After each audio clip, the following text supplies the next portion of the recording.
Today's story is titled, The Carpenter's Boy and the Whispering Wind. Chapter 1, The Smallest Hammer. In the town of Riverbend, there lived a boy named Caleb. He was 9 years old and the son of the village carpenter. Caleb loved the smell of fresh wood shavings and the steady tap-tap-tap of his father's hammer.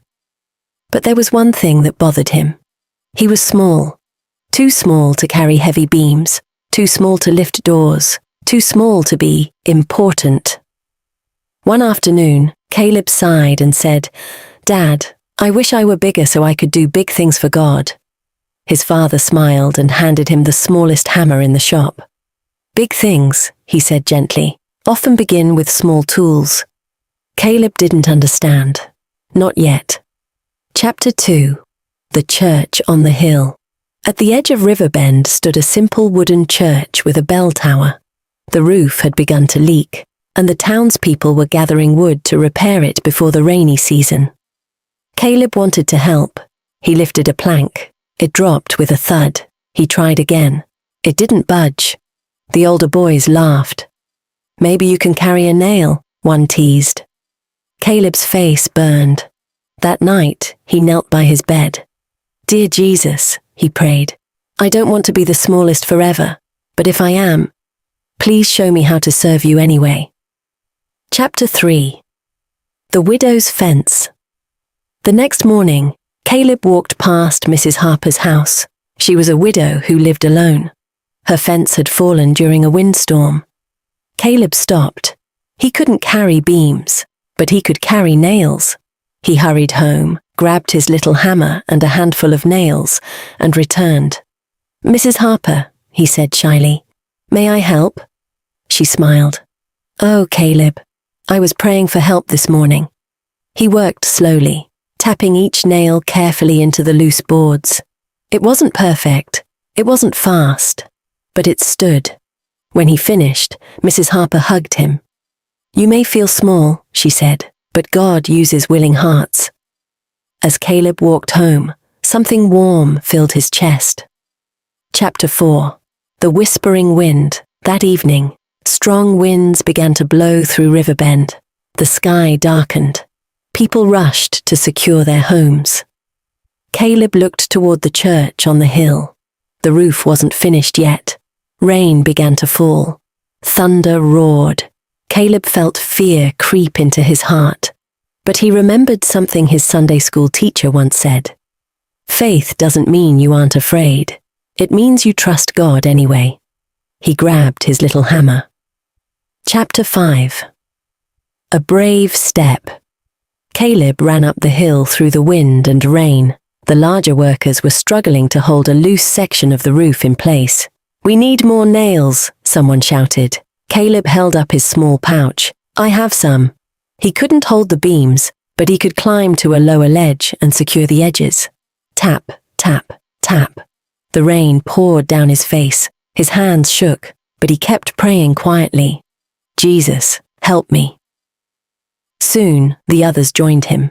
Together, they secured the roof. When the storm passed, the church still stood strong. The pastor placed a hand on Caleb's shoulder.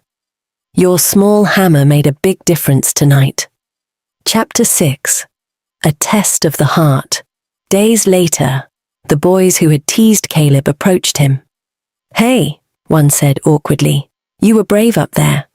Caleb wanted to boast. He wanted to say, "See, I told you I was important." Instead, he remembered something his mother often said. "Pride builds walls, humility builds bridges." He smiled. "God helped me," he replied simply. And just like that, the teasing stopped. Chapter 7. The Lost Lamb. One morning, word spread that Mr. Thomas's little lamb had wandered into the woods. The forest near Riverbend was thick and dark. Adults were busy repairing storm damage. Caleb felt a nudge in his heart. He remembered the story of the Good Shepherd leaving the 99 to find the one. "I'll go," he said. "You're too small," someone warned. Caleb swallowed hard. "I may be small," he answered quietly, "but God is not." He stepped into the forest. Chapter 8. trust in the quiet. The woods were silent except for the rustling wind. Caleb felt fear again, but he prayed, "Lord, be my shepherd." After walking for some time, he heard a faint bleat. There, tangled in brambles, was the lamb. Carefully, Caleb freed it. The lamb trembled in his arms. "It's okay," Caleb whispered. "God sees you." As he carried the lamb back to town, he realized something. God sees us when we are tangled too. Chapter 9. The Real Strength. That Sunday, the pastor spoke about David, the young shepherd boy who trusted God against a giant. Caleb listened carefully. David wasn't chosen because he was the biggest. He was chosen because he trusted God. After church, Caleb's father knelt beside him. "You wanted to do big things," he said softly. Caleb nodded. His father smiled. "You already are." Chapter 10. The Lesson of the Hammer. Years later, Caleb grew taller and stronger. He became a skilled carpenter like his father, but he kept that small hammer.